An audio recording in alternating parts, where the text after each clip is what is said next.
Amish woman, 23, shunned by her family after leaving community. Inside the restrictive lifestyle she escaped, exclusive, Martha Ross lived the first 20 years of her life waiting for answers. She knew she wasn't supposed to question her lifestyle, but Ross couldn't help it.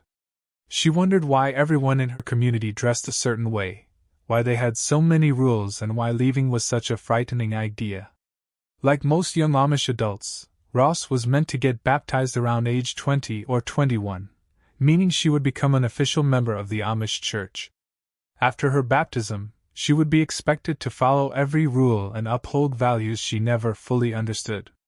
I was assuming that when I got baptized or was ready to get baptized, my questions will be answered. But I was wrong, Ross, now 23, tells people exclusively. I was always told, you just have to do what you're told. We can't change the things that we've always done. When I questioned just before I was ready to get baptized, I got the same answer, and I was not expecting that. She eventually saw a solution in her lack of clarity. Ross had to leave the Amish community. She didn't come to that decision overnight, and she adopted a modern lifestyle gradually. But even after much deliberation and some time to adjust to non-Amish ways, Ross's initial departure was haunted by confusion and doubt. It was just overwhelming, and I was miserable for a long while, she recalls. Once fully immersed in her new life, she couldn't help but think about the help she wished she had. Despite some initial resistance, she learned how to use social media with the help of her ex-Amish husband, Tyler. She soon realized the extent of opportunity on platforms like YouTube and TikTok, and started making videos to educate others on the Amish lifestyle and share her story. I was like, if I share what I have learned through the process and actually point out the things, then it could really help someone else who left the community, or even other people who left other religions or are having doubts about other things. Ross says of her reasons for starting on social media, which has since become her full-time job. But a few years ago, at that crucial turning point before Ross was meant to be baptized, she didn't have any of the resources she now hopes to offer others. She looked for answers herself because the then 20-year-old didn't feel informed enough to become a fully indoctrinated member of the Amish church. She knew she wouldn't meet the community's expectations, without really knowing the truth, she explains. Throughout her upbringing, Ross says she was told that most Amish rules are sourced directly from the Bible, so she consulted religious texts to find the explanations that would instill enough confidence in her to get baptized. I really searched, she recalls. I was like, there's no way that all these people just do what they're told without knowing the reason why they do the things and without understanding their own religion. But what she discovered didn't clarify any rules. Instead, it bubbled her questions into even more reasons for uncertainty. I found they were taking things way out of context in the Bible just to back up what their rules were, and then a lot of the stuff wasn't even in the Bible at all.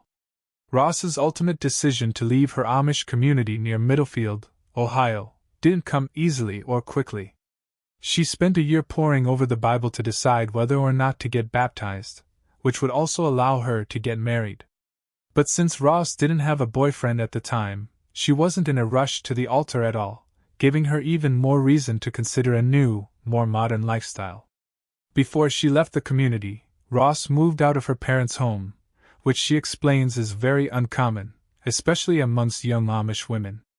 Her mother and father didn't like that she lived on her own, but since she was 20 at the time, they couldn't force her to stay.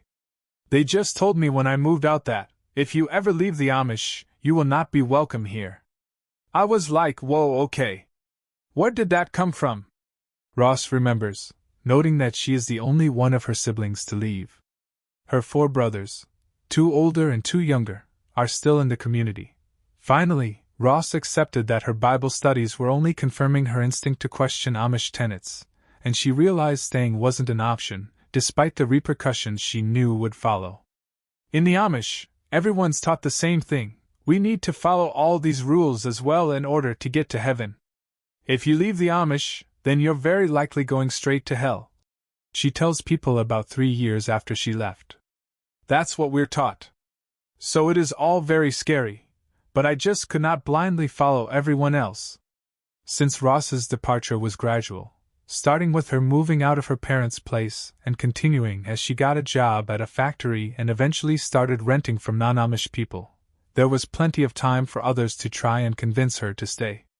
Everyone in the community, especially my family, tried their absolute best to keep me from leaving. It was so stressful, Ross reflects. They treated me differently, and even if they didn't say too much about the situation, you could tell that it was just so much judgment.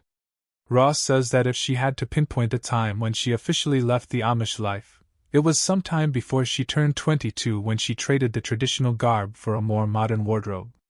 But at that point, she'd already stopped going to church in the community, which complicates the timeline of her leaving. Plus, she never really stated her intention to leave. She says it's not really a good idea to officially announce it since people in the community tend to have severe reactions to drastic departure. It's hard to handle, she adds. This year, Ross felt compelled to finally have that honest conversation with her father ahead of her wedding to her now husband, Tyler, 31. I was still going to my parents' house, visiting every now and then, and I was dressed Amish so they didn't actually realize that I had already completely left, she explains. She guessed that her father would declare that she was shunned, meaning that she would be excommunicated from the church and largely cut off from communication with her family. I knew there was a possibility, Ross admits. But I still didn't think that he would say I can't see them at all. He delivered the hard truth after what turned out to be Ross's final visit with her family. She remembers the darkness around her when she walked outside, out of the house, and she remembers how she had to push through her nerves to tell him, I am getting married and I'm not willing to be Amish. It was a short conversation, Ross says. Her father ultimately couldn't change her mind. He made it known that they are not happy with my decisions, and because of their belief, they don't think it would be right to even let me be around the family anymore. People was not able to reach out to Ross' parents and family for comment, as she declined to provide contact information for them. Ross says she used to live fairly close to her parents' home, but after the confrontation with her father, she and Tyler moved a little over an hour away.